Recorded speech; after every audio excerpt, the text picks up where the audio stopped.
ನಮ್ಮ ಕರ್ತನೂ ರಕ್ಷಕನೂ ಆಗಿರುವ ಯೇಸು ಕ್ರಿಸ್ತನ ನಾಮದಲ್ಲಿ ಸತ್ಯವೇದದ 20ನೆಯ ಪುಸ್ತಕವಾಗಿರುವ ಜ್ಞಾನೋಕ್ತಿಗಳು ಎಂಬ ಪುಸ್ತಕದ 25ನೆಯ ಅಧ್ಯಾಯದ ಪ್ರಶ್ನೋತ್ತರಗಳನ್ನೊಳಗೊಂಡ ಈ ಸಂಚಿಕೆಗೆ ನಿಮ್ಮೆಲ್ಲರಿಗೂ ಸ್ವಾಗತ.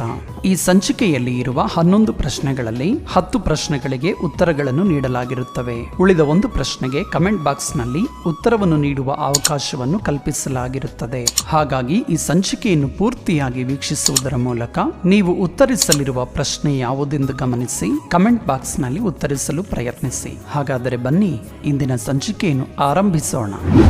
ಮೊದಲನೆಯ ಪ್ರಶ್ನೆ, ವಿಷಯವನ್ನು ರಹಸ್ಯ ಮಾಡುವುದು ಯಾರ ಪ್ರಭಾವ?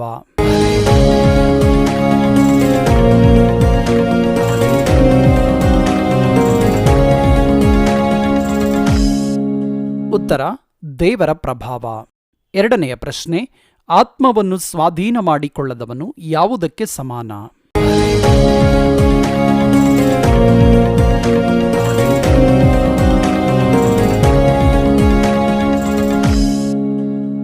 ಉತ್ತರ, ಗೋಡೆ ಬಿದ್ದ ಹಾಳೂರಿಗೆ ಸಮಾನ. ಮೂರನೆಯ ಪ್ರಶ್ನೆ, ರಾಜನ ಸಿಂಹಾಸನವು ಧರ್ಮದಿಂದ ಯಾವಾಗ ಸ್ಥಿರವಾಗುವುದು?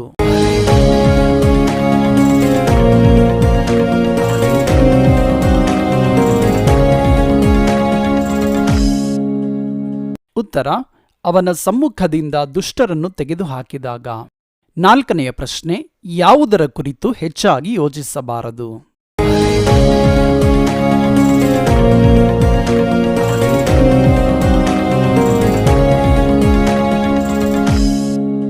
ಉತ್ತರ, ಸ್ವಂತ ಮಾನವನ್ನು ಕುರಿತು. ಐದನೆಯ ಪ್ರಶ್ನೆ, ಒಬ್ಬನ ಗುಟ್ಟನ್ನು ಹೊರಪಡಿಸಿದವನಿಗೆ ಬರುವಂಥದ್ದೇನು?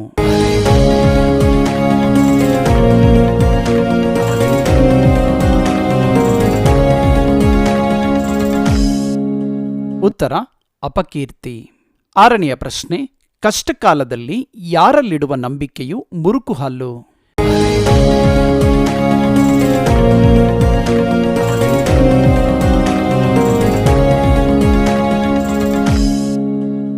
ಉತ್ತರ, ದ್ರೋಹಿಯಲ್ಲಿಡುವ ನಂಬಿಕೆಯು. ಏಳನೆಯ ಪ್ರಶ್ನೆ, ಯಾವ ಮಾತುಗಳು ಬೆಳ್ಳಿಯ ನಕಾಸೆಯಲ್ಲಿ ಖಚಿತವಾದ ಬಂಗಾರದ ಹಣ್ಣುಗಳಿಗೆ ಸಮಾನ?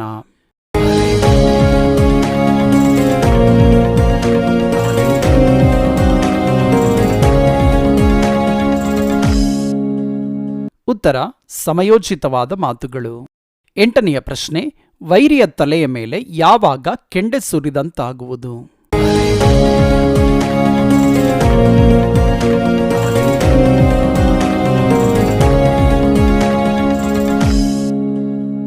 ಉತ್ತರ, ಹಸಿದಾಗ ಅನ್ನ, ಬಾಯಾರಿದಾಗ ನೀರು ಕೊಡುವಾಗ. ಒಂಬತ್ತನೆಯ ಪ್ರಶ್ನೆ, ಯಾರ ಮನೆಯಲ್ಲಿ ಅಪರೂಪವಾಗಿ ಮಾತ್ರವೇ ಹೆಜ್ಜೆ ಇಡಬೇಕು?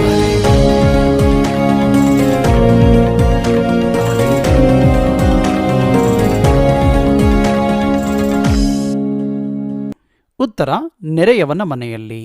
ಹತ್ತನೆಯ ಪ್ರಶ್ನೆ, ಯಾವ ನಾಲಿಗೆ ಕೋಪದ ಮುಖ ಮಾಡುವುದು?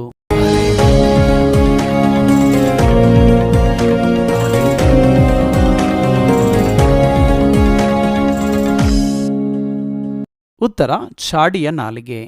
11ನೆಯ ಪ್ರಶ್ನೆ, ಕೇಳುವ ಕಿವಿಗೆ ಮುಟ್ಟುವ ಬುದ್ಧಿವಾದವು ಯಾವುದಕ್ಕೆ ಸಮಾನ?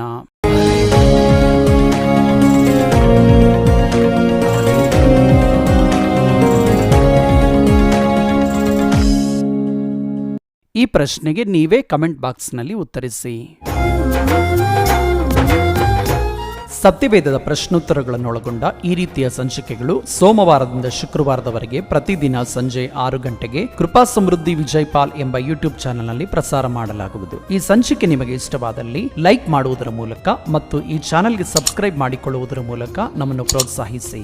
ಈ ಸಂಚಿಕೆಗೆ ಸಂಬಂಧಪಟ್ಟ ಸಲಹೆ ಸೂಚನೆಗಳನ್ನು ಮತ್ತು ನಿಮ್ಮ ಅಭಿಪ್ರಾಯಗಳನ್ನು ಕಮೆಂಟ್ ಬಾಕ್ಸ್ ನಲ್ಲಿ ಕಮೆಂಟ್ ಮಾಡುವುದರ ಮೂಲಕ ಅಥವಾ 8050163607 ಎಂಬ ಸಂಖ್ಯೆಗೆ ವಾಟ್ಸ್ಆಪ್ ಮಾಡುವುದರ ಮೂಲಕ ತಿಳಿಸಬಹುದು. ಈ ಸಂಚಿಕೆಯ ಮೂಲಕ ನೀವು ಪ್ರಯೋಜನ ಹೊಂದಿದ ಹಾಗೆ ಮತ್ತೊಬ್ಬರು ಸಹ ಪ್ರಯೋಜನ ಹೊಂದುವಂತೆ ದಯಮಾಡಿ ಈ ಸಂಚಿಕೆಯನ್ನು ಇತರರೊಟ್ಟಿಗೆ ಶೇರ್ ಮಾಡಿ. ನಮ್ಮ ಕರ್ತನಾದ ಯೇಸು ಕ್ರಿಸ್ತನು ನಮ್ಮ ಹೃದಯಗಳಲ್ಲಿ ತನ್ನ ವಾಕ್ಯವನ್ನು ಸಮೃದ್ಧಿಯಾಗಿಟ್ಟುಕೊಳ್ಳುವ ಕೃಪೆಯನ್ನು ದೇವರು ನಮ್ಮೆಲ್ಲರಿಗೂ ದಯಪಾಲಿಸಿ ನಮ್ಮೆಲ್ಲರನ್ನು ಆಶೀರ್ವದಿಸಲಿ. ಆಮೇನ್, ಆಮೇನ್, ಆಮೇನ್.